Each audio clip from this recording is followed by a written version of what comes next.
35 लाख रुपया मिला। फिर शहबाज शरीफ को कितना पैसा मिला? 1,500 अरब रुपए सिंध के खजाने के खाली कर दिए गए और पूरे सूबे में एक मॉडर्न काउंसिल नहीं बना सकी वो पीपल्स पार्टी। इंशाल्लाह कल शाम को कराची में हम जलसा कर रहे हैं। मैं उम्मीद रखता हूँ कि आप भरपूर तरीके से कल शिरकत करेंगे हमारे जलसे में कराची में। अस्सलाम वालेकुम नाज़रीन, आप प्रोग्राम देख रहे हैं रूबरू लाइव और मैं हूं आपका मेज़बान शौकत पराचा।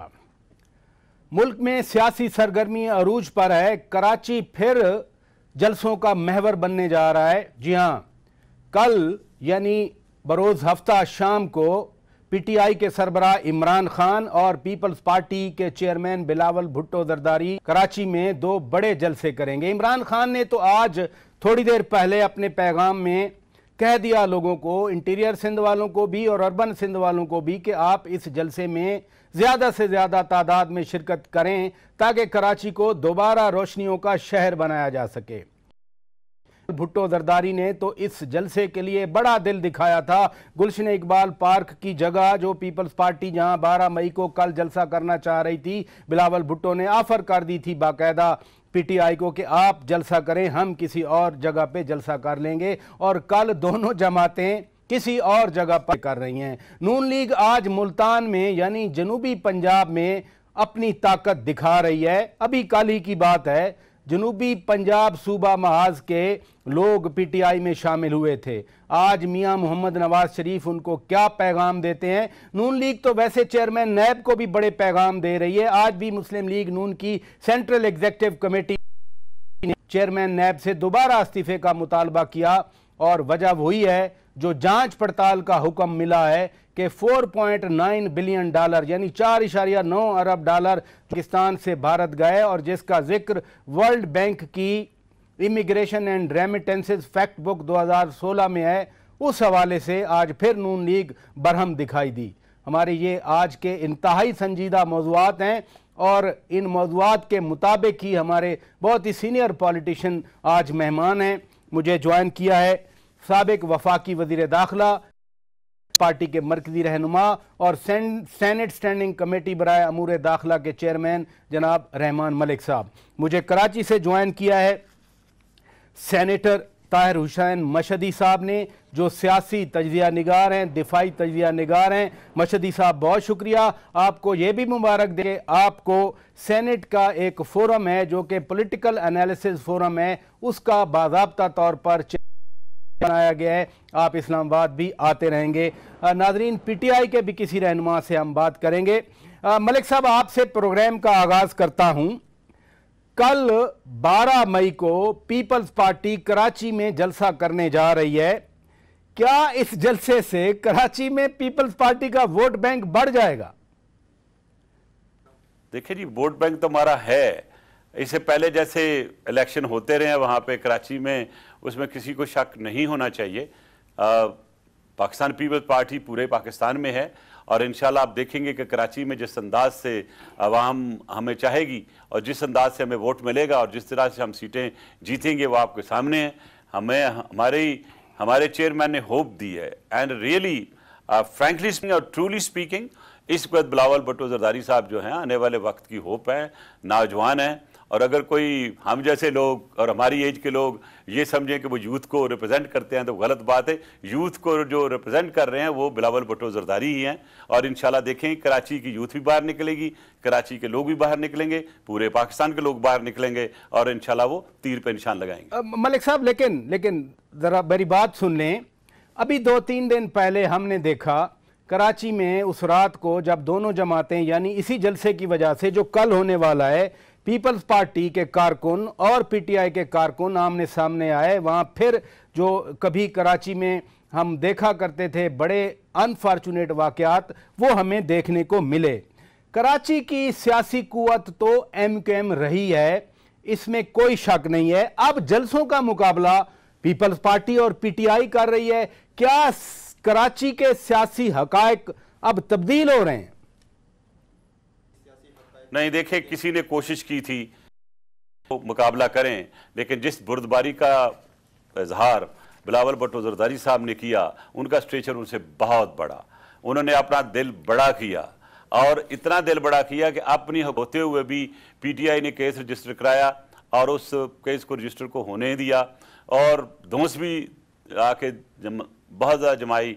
आपने देखा होगा कि उनकी लीडरशिप ने, लेकिन उन्होंने इसको मैटर ऑफ प्रेस्टीज नहीं बताया, लेकिन पाकिस्तान की खातर के लोगों की खातर और सिंध के वो वोटर और वो हमारे साथी और पूरे पाकिस्तान की अवाम को करके दिखा दिया कि देखें, हम लड़ाई और गोली की सियासत पे यकीन नहीं रखते, हम प्यार और मोहब्बत की सियासत पे यकीन रखते हैं। और जिस टॉलरेंस का और पेशेंस का मुजाहरा किया है बिलावल भारी साहब ने, काश दूसरे लीडर भी उसकी नकल कर लें और स्टेज पे जाते ही गालियां देना बंद कर दें।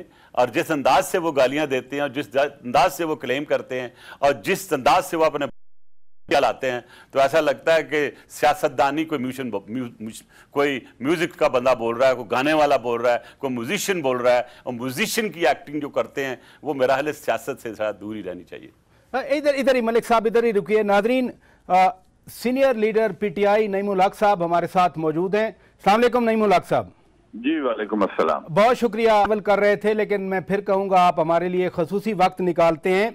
कल जलसा हो रहा है कराची में। इमरान खान ने अभी थोड़ी देर पहले अपना पैगाम भी दिया, लेकिन अभी 3-4 दिन पहले आपने भी बड़ा मुस्बत किरदार अदा किया। बिलावल भुट्टो जरदारी ने बड़ा दिल दिखाया है। उन्होंने आपके लिए वो जगह भी छोड़ दी। कल जो है वो जलसा हो रहा है।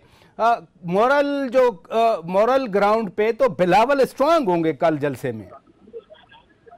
देखिए, हुआ ये था कि बिलावल भुट्टो के इस ऑफर ऐलान से पहले कि आप यहाँ जलसा कर लें, एक दिन पहले लियारी से 300-400 गुंडे आए और ने हमारे वर्कर्स की मोटरसाइकिलें जला दी, हमारा शामियाने जला दिए, हमारे पैनल जला दिए।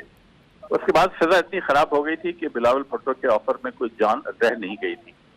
तो हमने फैसला कर दिया था कि हम किसी और ग्राउंड पे करेंगे और ये मुनासिब भी नहीं था कि हमारे वर्कर्स जिनकी मोटरसाइकिलें, गरीब वर्कर्स थे, उनकी मोटरसाइकिलें का वो बेचारे के अब ठीक होने दी नहीं है। वर्कशॉप में तो 20 मोटरसाइकिलें ठीक हो रही हैं। तो मैं ये कह रहा हूँ कि वो फिजा इतनी खराब हो गई थी कि ये मुमकिन नहीं था। कल के जैसे में देखें, कराची का जो हशर पीपल्स पार्टी ने पिछले 20 साल में किया है, 30 साल में किया है, खासतौर पर 10 साल से तो उनकी हुकूमत है। आप जानते हैं कराची की हालत, ये पूरी कौम जानती है। जो कूड़ों के ढेर थे वो कूड़ों के पहाड़ बन चुके हैं।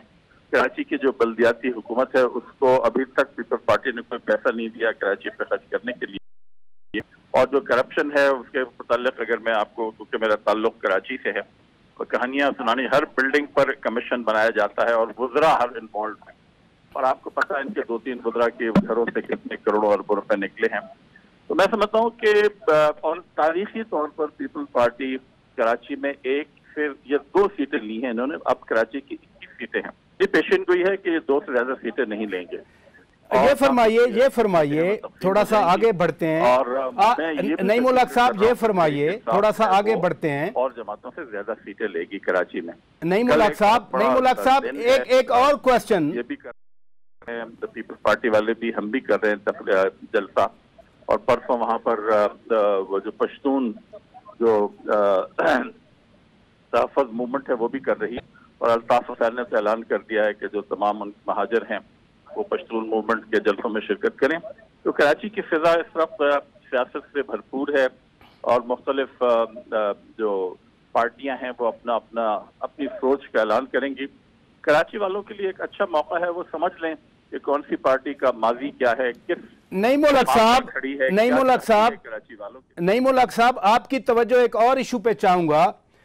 आज फिर नून लीग चेयरमैन नैब पर खासी भरम हुई। आज तो उन्होंने कहा कि हम कानूनी कार्रवाई करेंगे और कॉन्टेक्स्ट हुई है जो $4.9 बिलियन वर्ल्ड बैंक की फैक्ट रिपोर्ट के मुताबिक, फैक्ट बुक के मुताबिक भारत गया पाकिस्तान से। ये क्या कानूनी ऑप्शन हो सकते हैं? ये बिल्कुल गलत है। 0.9 बिलियन की बात कर रहे हैं आप? जी देखें जी, वर्ल्ड बैंक आज डॉन में बड़ा अच्छा मजमून आया है, उसने एक्सप्लेन कर दिया। मैंने 40 साल बैंक की है, 8 साल अमेरिका में रहा। ये बिल्कुल गलत फिगर है इसका।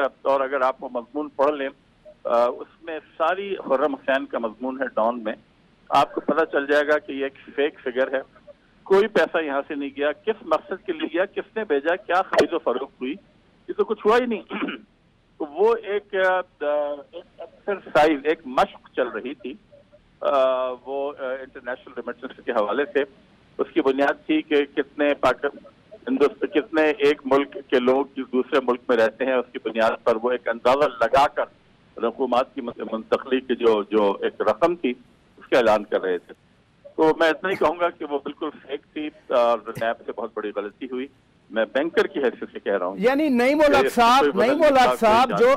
हक साहब इमरान खान के राइट हैंड मैन हैं, जो पीटीआई के मरकजी रहनुमा हैं, जो इन चीजों को, संजीदा चीजों को समझते हैं, संजीदा गुफ्तगू करते हैं। आप कह रहे हैं कि नैब से गलती हुई है और ये फेक रिपोर्ट है। मैं नैब से बहुत बड़ी गलती हुई है, उसकी तफसीलात के लिए ये फिगर बिल्कुल गलत था। और ये जो फिगर उनके पास कहाँ से आया ये मुझे नहीं पता, मगर पाकिस्तान से इतनी बड़ी रकम 2016 में $4.9 बिलियन की मुंतकली मुमकिन है ही नहीं।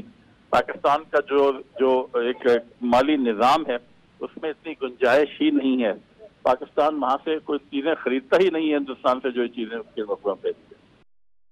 बहुत शुक्रिया नईम उल हक साहब, आपने बहुत बड़ी बात कर दी हमारे प्रोग्राम में। ताहिर मशहदी साहब, आपकी तरफ आऊँगा। थोड़ी सी बात लंबी हो गई, आपको इंतज़ार करना पड़ा, माजरत चाहूँगा, आप तो सीनियर पॉलिटिकल एनालिस्ट हैं। मैं कराची के जलसों पे आता हूँ, अगली बात फिर ब्रेक के बाद ही करूँगा। कल 12 मई है, पार्टी ने यहीं पर नबील गबोल साहब आए थे, सरदार साहब ने कहा था कि 12 मई को हम बल्दिया फैक्ट्री में शोधा के जो लवाहिकीन हैं उनको भी बिठाएंगे। 12 मई को 2007 12 मई को कराची में एक और सानिया भी हुआ था। ये कल तारीख, क्या कहते हैं आप इस तारीख के बारे में? 12 मई को पीटीआई भी जलसा कर रही है, 12 मई को पीपल्स पार्टी भी जलसा कर रही है, शहर आपका है। बिस्मिल्लाहिर्रहमानिर्रहीम। ये सारी की सारी ये पॉलिटिकल मनूवरिंग हो रही है, इलेक्शंस नज़दीक हैं और हर पार्टी का हक है कि हर सियासी अमल को वो इस्तेमाल करे, हर सियासी बात को उछाले। मगर 12 मई का मामला जो है उसको असल में तो सुप्रीम कोर्ट को सो मोटो नोटिस लेके, जैसे कि ऑनरेबल चीफ जस्टिस ने वो जो बच्चों के साथ दरिंदों ने जो किया था, वो जो मॉन्स्टर्स ने, वो जो दुनिया के बदतर तरीन, जिनको इंसान भी नहीं कह सकते, जिनको जानवर भी नहीं कह सकते, जो उन्होंने APS स्टूडेंट्स के साथ किया था, और उन बच्चों के, उन शहीदों के, उन फरिश्तों के माँ बाप चीखे मारते रहे कि जुडिशल इंक्वायरी करो। तो 3-4 साल के बाद, और हर दफ़ा हर सेनेट की सेशन में मैंने इस मामले को एजिटेट किया, डिमांड किया कि जी जुडिशल इंक्वायरी करो, मगर किसी ने नहीं की। मगर अब चीफ जस्टिस साहब ने उसकी जुडिशल इंक्वायरी करवाई है। अब 12 मई की भी उसी तरह होनी चाहिए, दूध का दूध, पानी का पानी हो जाना चाहिए। इसमें कोई शक नहीं है कि पाकिस्तान की अवाम, पाकिस्तान के गरीब, पाकिस्तान के हम वतन बहुत ही पेट्रियाटिक आदमी, बहुत सारे शहीद हुए थे। उसमें पीपल्स पार्टी के लोग भी थे, उसमें ANP के लोग भी थे, उसमें मुत्तहिदा कौमी मूवमेंट के लोग भी थे, उसमें बेचारे इनोसेंट। आज टेलीविजन पर 8 घंटे फायरिंग होती रही, हमारे अपने ऑफिस में कराची में हेड ऑफिस में होती रही, और इसमें पूरे पाकिस्तान को पता क्या होता रहा, पूरे पाकिस्तान ने देखा, उसके वीडियोस एग्जिस्ट करते हैं, और उसकी अभी तक किसी ने मनाया नहीं, किसी साल नहीं मनाया। और आज क्योंकि इलेक्शन याद आ गई है तो इनको याद आ गया। मगर ये चलो, ये तो पॉलिटिकली करें और ये इनका हक है और करना भी चाहिए, सारी पार्टीज को करना चाहिए। मेरे ख्याल में सारी पार्टीज कर रही हैं, ANP भी कर रही है, MQM भी कर रही है, ये भी कर रहे हैं अपने अपने लेवल पे। मगर ये मामले को once and for all sort out करना चाहिए, जुडिशल इंक्वायरी होनी चाहिए। बाकी इधर आपने बाकायदा आज मुतालबा कर दिया कि 12 मई के वाकयात की जुडिशल इंक्वायरी होनी चाहिए और honourable chief justice of Pakistan को आप फरमा रहे हैं कि सुओ मोटो नोटिस लेना चाहिए। नाजरीन, ब्रेक का वक्त हुआ है। ब्रेक के बाद जब वापस आएंगे, नईमुल हक साहब ने बड़ी बात कर दी, $4.9 बिलियन भारत मुंतकिल किए जा। वेलकम बैक नाजरीन, आप रूबरू लाइव देख रहे हैं और हम बात कर रहे हैं मुल्क की ताज़ा तरीन सियासी सूरत हाल के हवाले से। रहमान मलिक साहब, आपकी तरफ आऊंगा। वर्ल्ड बैंक की ये remittances and immigration fact book 2016 की मैं बात कर रहा था, नईमुल हक साहब से मैंने ये मामला रेज किया। इसमें $4.9 बिलियन यानी $4.9 अरब भारत भेजे जाने का जिक्र है, लेकिन नवाज शरीफ के नाम का जिक्र नहीं। और वर्ल्ड बैंक ने तो मनी लॉन्ड्रिंग की भी तरदीद कर दी। आप क्या कहते हैं? आपका तो ये सब्जेक्ट है सारा। मियां नवाज शरीफ साहब का ये क्लेम कि चेयरमैन नैब जो उसको रिज़ाइन कर देना चाहिए, ये गैर कानूनी है। कानून के मुताबिक उनकी 5 साल की एक टर्म है और ये कॉन्स्टिट्यूशनल पोस्ट है। इसको कोई प्राइम मिनिस्टर या कोई अथॉरिटी उनसे रिज़ाइन नहीं मांग सकती, क्योंकि ये कॉन्स्टिट्यूशन का हिस्सा है। अगर उन्हें कोई शिकायत है तो वो सुप्रीम जुडिशल काउंसिल में जा सकते हैं। लेकिन साथ साथ मैं ये भी कह दूं कि चेयरमैन नैब और वो उनके ऑफिसर जो कि इन्वेस्टिगेट करते हैं के मुताबिक को इंडेमनीफाइड है, क्योंकि action taken by NAB while investigating a matter it is deemed to have been taken in good faith. तो जब ये इंडेमनिटी है तो फिर आप किस बेसिस पे रिजाइन मांग सकते हैं? हाँ, अगर आप समझते हैं आपके साथ जाती हो, there are so many forums, आपकी इस वक्त हुकूमत है, आप किसी भी स्टैंडिंग कमेटी जो कंसर्न बंदा उसको बुलवा लें, उससे पूछ लें, ब्रीफिंग ले लें, और अगर सेटिस्फाई नहीं है तो आप चेयरमैन नैब को या जो भी कोई इसके बाद हाई फोरम है वहाँ ले जाया जा सकता है। लेकिन सिर्फ महज इसलिए कि एक चीज़ पे नोटिस किसी ने लिया, वो गलत या सही है, उस पर आप रेजिग्नेशन नहीं मांग सकते। साथ साथ मैं ये भी कहूँगा कि मेरिट पे फैसला होना चाहिए, किसी के खिलाफ किसी किस्म की भी नेगेटिविटी नहीं आनी चाहिए। और एक चीज़ मैं ज़रूर कहूँगा जो मैंने पहले भी कही है कि जो एलिगेशंस हैं, एलिगेशंस की वेरिफिकेशन करना बहुत ज़रूरी होता है, लेकिन उसको पब्लिक कितना ज़्यादा नहीं होना चाहिए, क्योंकि मीडिया ट्रायल हमारे पाकिस्तान में। मलिक साहब इधर ही रुकिएगा। सेनेटर साहब, आपकी तरफ आऊँगा। मेरे पास 2-3 आपके लिए क्वेश्चन है। नंबर 1, तरतीब से ज़रा चलते हैं। मुस्लिम लीग की मजलिस आमला ने आज, यानी सेंट्रल एग्जीक्यूटिव कमेटी का इजलास था, आज उन्होंने सख्त रद्द-ए-अमल दिया। खुद मियां नवाज शरीफ तो चेयरमैन नैब के का मुतालबा भी कर चुके हैं।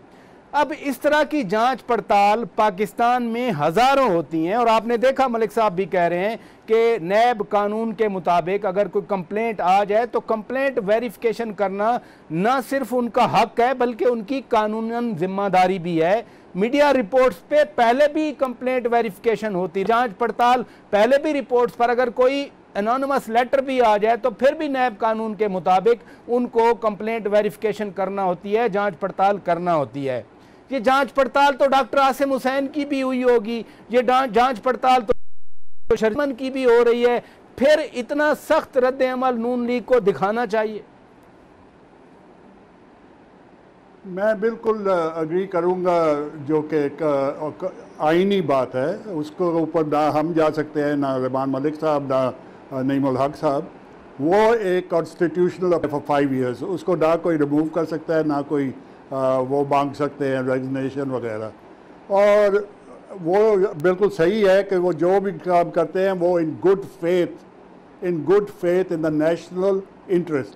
अगर गुड फेथ में कर रहे हैं तो उसमें थोड़ी सी बंदिश चेयरमैन नैब और नैब के ऑफिसर भी है कि जी खुदा के लिए सेलेक्टिव ना हो। सेलेक्टिव अकाउंटेबिलिटी इज़ इनजस्टिस, तो वो ना हो। बाकी कोई किस्म की रिस्ट्रेंट नहीं है, वो हर चीज सेलेक्टिव कैसे है, कैसे नजर आती है? देखें, अलीम खान को बुलाया, पीटीआई के मरकजी रहनुमा हैं, वो इमरान खान के साथ खड़े होते हैं, लोग तो और बे अल्फाज इस्तेमाल करते हैं। मेरा चूंकि स्टाइल नहीं है इस तरह की गॉसिप करना, तो मैं वो अल्फाज इस्तेमाल नहीं करूँगा। पीपल्स पार्टी के खिलाफ बाकायदा तौर पर डॉक्टर आसिम हुसैन की मैंने एग्जांपल दी आपको, वो सिंध बिल्डिंग कंट्रोल अथॉरिटी वाले साहब, मंजूर काका या क्या नाम है उनका, उनके खिलाफ चल रहा है। नून लीग के खिलाफ भी अगर इस तरह की जांच, अभी तो जांच पड़ताल है, तो should we call it a selective approach? नहीं, मैं नून की बात नहीं कर रहा था, मैं इस केस की, मैं जनरली मोरालिटी के ऊपर बात कर रहा था, एक ऑफिशियल की। तो वो उसके ऊपर ये बंदिश होती है कि वो हर चीज़ को अपनी तरफ से कोई perception is stronger than reality. लोग परसीव भी ना करें कि ये किसी वन पर्टिकुलर पर्सन या वन पर्टिकुलर साइड पे, बट उसका हक इन्वेस्टिगेशन का, उसकी ड्यूटी इन्वेस्टिगेशन की, इसमें कोई शक नहीं है। वो हर चीज़ को इन्वेस्टिगेट कर सकते हैं। अगर वो समझते हैं कि गलत है तो उनका काम है कि जल्द से जल्द बता देना कि ये investigation well said Tahir Hussain Mashhadi साहब, बड़ी अच्छी बात की आपने। एक सवाल मैं आप पे छोड़ता हूं क्योंकि ब्रेक का कहा जा रहा है।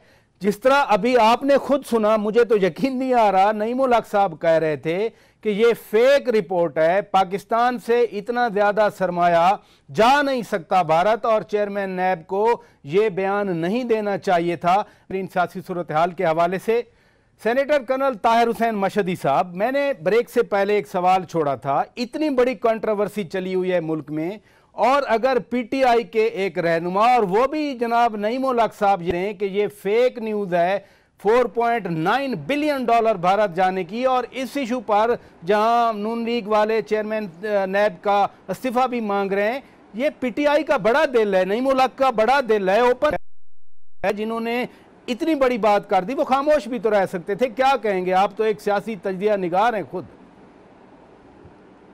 ये एक रेड लेटर डे है और वही आज टीवी को मुबारकबाद इसी में जाती है। और नईमुल हक साहब की मैं आपको बताऊं, वैसे वो बहुत ही सुधरे हुए, एजुकेटेड, बहुत ही काबिल सियासतदान थे, मगर आज उनकी एस्टिमेशन पाकिस्तान की राइट थिंकिंग अवाम जो कि जस्टिस पसंद करती है अवाम, उसके उनकी नज़रों में उनकी एस्टिमेशन बहुत ऊंची चली गई है, और उन्होंने अपनी पार्टी की भी एस्टिमेशन को बहुत ही एक बूस्ट दिया है। ये किस्म की सियासत में जिधर हम सारा दिन रात एक दूसरे के ऊपर गंद उछालते हैं, झूठ सच हर चीज़ को हम सियासत में ले आए हैं, हम गंदी ज़बान ले आए हैं, हम दूसरों के ख़ानदान, औरतें, बच्चियां के ऊपर किचड़ उछालने पे आ गए हैं। उसमें एक साफ क्लीन इस किस्म की स्टेटमेंट इस लेवल के, हाई लेवल के पीटीआई के ऑफिशियल से आनी बहुत खुशाइन, मैं उनको खराज तहसीन पेश करता हूं, और उनकी एस्टिमेशन मेरे दिल में तो बहुत हाई चली। इसमें कोई शक नहीं है कि अगर कोई आदमी ज़रा सा भी सोचे, तो हम तो एक ऐसी जोशीली अल्लाह के फजल से कौम है, बहुत अच्छी बात है हमारा जोश।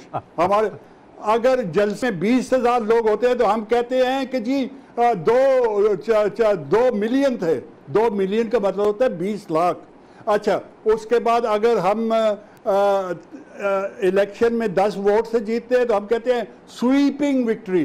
तो अच्छा है, जोश में हम कह जाते हैं, मगर हकीकत बात करना सियासत में बहुत ही अच्छी बात इन्होंने की है।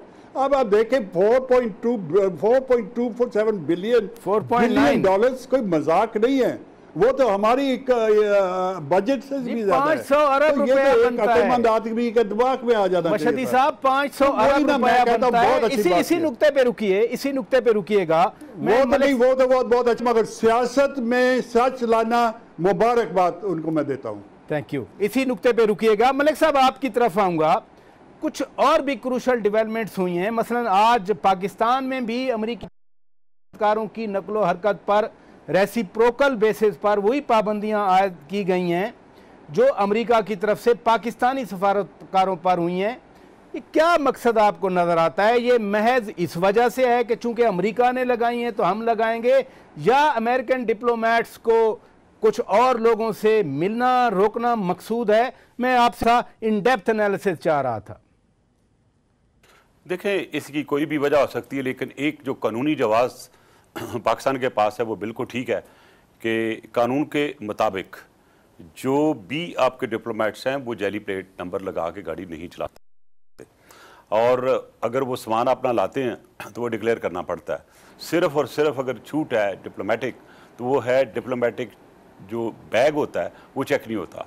तो मैं समझता हूँ कि पाकिस्तानी हुकूमत ने जो इस वक्त रिस्ट्रिक्शन लगाई हैं ये बहुत अच्छा किया, सिर्फ रिमाइंडर दिया है। Basically it's a part and parcel of that Geneva convention, और उसी के मुताबिक सारी ये इंस्ट्रक्शंस और डायरेक्शंस होती हैं, इसमें कोई गलत बात नहीं की। रही बात के रेसिप्रोकल बेसिस पे बहुत सी चीज़ें होती हैं, वो तो पहले ही नहीं हमें मूव करने देते थे हमारे जो भी जितने डिप्लोमेट्स थे वहाँ पे वाशिंगटन में। लेकिन साथ साथ मैं ये कहूँगा कि इट्स हाई टाइम कि पाकिस्तान और अमेरिका को मिलकर बैठना चाहिए और एक दूसरे के लॉ की रिस्पेक्ट करनी चाहिए। और अगर कोई ऐसी चीज़ जो हमारे में डिफरेंसेस हैं या हमारे इश्यूज़ हैं उनको रिजॉल्व करने की जितनी भी कोशिश हो बेहतर होगी। मलिक साहब, इसी से रिलेटेड एक क्वेश्चन है। अभी आपने नईमुल हक साहब को भी सुना, वो कह रहे थे कि पश्तून तहफ़्फ़ुज़ तहरीक भी कराची में परसों जलसा करने जा रही है। 2-3 दिन पहले पेशावर में एपेक्स कमेटी का इजलास हुआ। एपेक्स कमेटी ने ऑथराइज़ किया कि पश्तून तहफ़्फ़ुज़ मूवमेंट यानी PTM के साथ मुज़ाकरात हों। PTM वाले नहीं आ रहे, 3-4 बार जिरगा हुआ, उनको बुलाया गया, वो मुज़ाकरात से दूर हो रहे हैं। गैर संजीदगी का मुजाहरा क्यों कर रही है फिर PTM? देखिए, मैं तो एक बात करूंगा कि सबसे पहले कि जो फाटा के हकूक़ हैं उनके तहफ़्फ़ुज़ के लिए पाकिस्तान पार्टी हमेशा सरफ़हरिस्त रही है। मैं समझता हूँ कि फाटा के जो हकूक़ हैं वो बहुत लाज़िमुल मलज़ूम है हमारे लिए, और इसलिए मैं समझता हूँ कि ये उनको मिल जाएंगे। बाकी ग्रुप्स कौन कौन सा आता है इसके सिलसिले में मेरा 23 अगस्त का इंटरव्यू है, आप चला के दिखा दें अगर आपके पास पॉसिबिलिटी हो पराचा साहब। तो उसमें मैंने बड़ा साफ कहा था कि वेस्ट ने फैसला किया है कि KPK के जो अवाम है उसके अंदरूनी तौर पर वेज डालना है, और अभी ग्रुप आ सकते हैं। तो मेरी वो प्रेडिक्शन सही हुई। बहुत से ऐसे ग्रुप जिनको एक मीडिया पे जिस तरीके से वेस्ट ने उनको प्रोजेक्ट किया या आज भी कर रहे हैं, तो हमारे लिए बायस तकलीफ़ है। बाकी बहुत सी चीज़ें होती हैं उनको जुलकर रिजॉल्व करना चाहिए। अगर किसी को गिला शिकवा है वो हुकूमत के साथ ही बैठे, पार्टीज़ के साथ ही बैठे, लेकिन उसको इस अंदाज से ना उछाले कि जिससे हमारे दारों के ख़िलाफ़ बात हो, हमारी फ़ौज के ख़िलाफ़ बात हो। हम किसी सूरत में भी इस चीज़ को बर्दाश्त नहीं करेंगे। कोई भी पाकिस्तान नहीं चाहता कि मेरी उस फ़ौज को गाली दी जाए जो कि पाकिस्तान की प्रोटेक्शन कर रही है, जो पाकिस्तान हर मुश्किल वक्त में साथ खड़ी होती है। तो लिहाजा मैं उनसे भी रिक्वेस्ट करूंगा कि कोई भी गलत बात करने से पहले 10 दफ़ा सोचें। ये पाकिस्तान की फ़ौज है, पाकिस्तान की फ़ौज इज़्ज़त चाहती है और हमें पूरी भरपूर किस्म की इज़्ज़त देनी चाहिए। यकीनन आपने मलिक साहब दुरुस्त कहा, लेकिन इसी नुक्ते पे रहिएगा। कर्नल साहब, मैं आपकी तरफ आऊँगा। कराची में कल भी जलसे हैं, 2 जलसे हैं, फिर नईमुल हक साहब ने कहा कि PTM का भी वहाँ पर जलसा है। अभी आप इसने जलसा किया, उसमें बादराबाद भी आया, उसमें PI भी आए, और फिर महाजर सूबे का वहाँ पर नारा लगाया गया। फाटा अभी जम नहीं हो रहा। आप फिर इस इमर्जिंग सिचुएशन को स्पेशली कराची के हवाले से कैसे देखते हैं? देखिए, कराची की सिचुएशन स्टैटिक है। कराची में एक कौम है, महाजिर कौम, जो कि बहुत ही एजुकेटेड, बहुत ही सेक्रीफाइस दे के उनके आवाज़ पाकिस्तान में आए, और उनकी एक मैंडेट है। ये बड़ी एजुकेटेड, बड़ी यूनाइटेड और बड़ी हार्ड वर्किंग कौम है। अब उनके लीडर्स आपस में लड़ें और वो एगो दिखाएं और वो अप टू देयर एक्सपेक्टेशंस ना आए, वो अपनी जगह, वो उनका इंटरनल मामला है। बट एज ए कौम, दैट इज़ अ महाजिर कौम, उनका अपना मैंडेट है और उनका अपना वोट बैंक है, और वो वोट बैंक मैं आपको आज आपके टीवी पे बताता हूँ, वो इंटैक्ट है। वो ये जो वल्चर्स आ रहे हैं यहाँ पे सोच के कि हम आएंगे और हम फतह कर लेंगे और ये सारे वोट हमें मिल जाएंगे, वो गलत फहमी में है। वो इनका मैंडेट ये मेंटेन रखेंगे, आखिर वक्त पे बेटर सेंस प्रिवेल करेगा। कोई ना कोई काउंसिल ऑफ एल्डर्स या कोई इनके बैठ के इनके कैंडिडेट्स इनको सेलेक्ट करके दे देंगे, और मिडिल क्लास और लो मिडिल क्लास की यही होप है पाकिस्तान में। नहीं, लेकिन आप कह रहे हैं मिल के बैठेंगे, आप फरमा रहे हैं मिल के बैठ सकते हैं, कोई काउंसिल ऑफ एल्डर बनेगी। जलसे के बाद फिर ऐसे बयान आता है कि मैं कहता हूं बननी चाहिए कि टिकट्स खालिद मकबूल सिद्दीकी साहब देंगे या डॉक्टर फारूक सत्तार साहब देंगे, ये भी एक वजह आई सामने। फिर कल रात को अचानक डॉक्टर फारूक सत्तार साहब फिर बहादराबाद चले गए, तो ये मामला फिर सेटल क्यों नहीं हो रहा? इतनी मुलाकातें हो जाती हैं, जलसा भी इकट्ठा हो जाता है, फिर क्या ऐसे इख्तलाफात हैं?